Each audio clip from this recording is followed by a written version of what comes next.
What's up guys, I'm Nick Bradley, and in this video, I'll be sharing with you some recent upgrades I've made to my YouTube and home office desk setup. When I first started out on YouTube, my desk setup was pretty basic and had a few issues. Most notably, my chair. Ever since the day I got it, it was a little crooked, it only got worse with time, and I was reaching my breaking point. But luckily, FlexiSpot reached out and not only sent me a desk upgrade, but a chair upgrade as well. So we'll be taking a look at both of those, along with the rest of the gear I have sitting on my desk. But let's get started with the desk itself. This is the FlexiSpot E6 dual motor standing desk. FlexiSpot has several different types of desks to choose from, and they're all fully customizable. I personally love the look of their bamboo and wooden options, but for my particular room, I thought an all black frame and all black desktop would look best. And I've got to say, I'm really happy with that choice. The frame and desktop are packaged nicely in two separate boxes. I really appreciate how the tabletop comes in one seamless piece. Installation was pretty easy and straightforward. You can get pretty much everything assembled using the provided screws, tools, and pre-drilled holes. Overall, you should be able to get this desk set up in less than an hour, and it can be done by one person. However, you may want a little help when adding the motorized legs, since those are a little heavy, and of course when flipping the desk back over. I have here the 55 by 28 inch desktop, and it provides me with a perfect amount of workspace for my needs. I tend to have notes all over the place as I'm working on a project, so it's perfect for letting me spread out all my thoughts. Now it is of course a height adjustable standing desk. You control the height with this keypad here. It can go as low as 24.4 inches and all the way up to 50 inches. The desk is super sturdy and has a maximum weight capacity of 352 pounds, and it can lift all of that super quietly. Take a listen.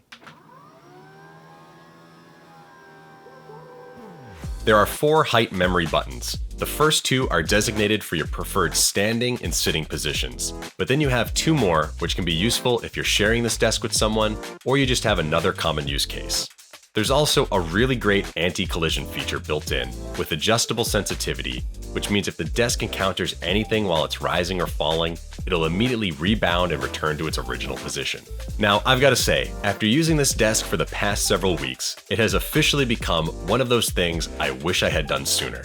It's been an incredible improvement to not just my health and lifestyle, but my productivity as well. Whenever I step up to this desk, I feel like I'm in work mode. I'm not here to dilly-dally or fool around, I'm just ready to get some work done. It feels amazing. If you do any work from home, this is a great investment. And FlexiSpot is constantly having sales on their website and Amazon. At the time of this recording, this exact desk configuration for both the frame and tabletop is available for $340, which is honestly insane for the quality you're getting. Now, of course, I do switch between standing and sitting a couple times throughout the day, which brings us to the chair. This is the FlexiSpot OC6 Ergonomic Chair. It uses mesh material, which not only looks and feels good, but is super comfortable and, as the name suggests, ergonomic. It offers great back and neck support and can be adjusted to fit your body perfectly. The headrest height can be adjusted freely, the lumbar support pillow is height adjustable, the armrests have buttons to adjust the height, and they can be freely rotated or moved forward or back. The seat itself has a depth adjustment. There's of course a lever to adjust the seat height, and you can use it to lock and unlock the tilt function. This chair was also extremely easy to assemble. I'm still pretty new to YouTube, which means I totally didn't get any footage of me assembling it, but I assure you, it only takes 5 steps and can be fully put together in under 10 minutes. I'm really happy with this chair. It's super comfortable, and it's the perfect companion to the FlexiSpot desk. It's also a budget-friendly option, available for less than $200 on Amazon at the time of this recording. I can safely say both the FlexiSpot desk and chair will be serving me very well for many years to come. Now, let's talk about what is actually on my desk. I'm using a 16-inch M1 Pro MacBook Pro. I've had this machine since Apple released it back in 2021, and it continues to perform as well as the day I got it. In the past, I used to opt for Apple desktops just because I preferred power over portability, but this laptop packs more power than their iMacs, has great power efficiency with Apple Silicon, and a gorgeous XDR display. I had to go with the laptop this time, and I'm so glad I did. I have the laptop sitting on a stand from Lamicall, which is height and tilt adjustable and allows me to use the MacBook Pro as my primary display. Next, I'm using a desk mat from Nordic by Design. This is a premium vegan leather desk mat that has a real quality look and feel. Even the packaging was top notch. It's available in a whole bunch of different colors, and I've been really happy with this gray one. On top of the desk mat, I've got just your standard Apple keyboard and mouse. This keyboard doesn't even have the Touch ID button, but my MacBook Pro does, so it's really not an issue to just reach up and use that one. Every now and again, I'll even reach up and use the trackpad for certain gestures, and then for everything else, I prefer the precision of the Apple mouse. I know this mouse can be pretty controversial. Getting the ergonomics well done and was key. With Magic Mouse. Yeah. Okay. But I've been a huge fan of it since 2011. I'm so used to all the gestures, they're super fluid, and I have no urge to replace it. Yes, it's annoying that you can't use it while you're charging it, but the battery life on this mouse is so long, it's hardly ever an issue. Now, when using a laptop at a desk, it's good to have a nice dock and monitor to connect it to. However, I'm not going to talk too much about the ones I'm using. I work from home a couple times a week, and I was allowed to bring these home from the office. These are 2 items that I do hope to upgrade for myself in the future, so be sure to subscribe and find out what I end up with.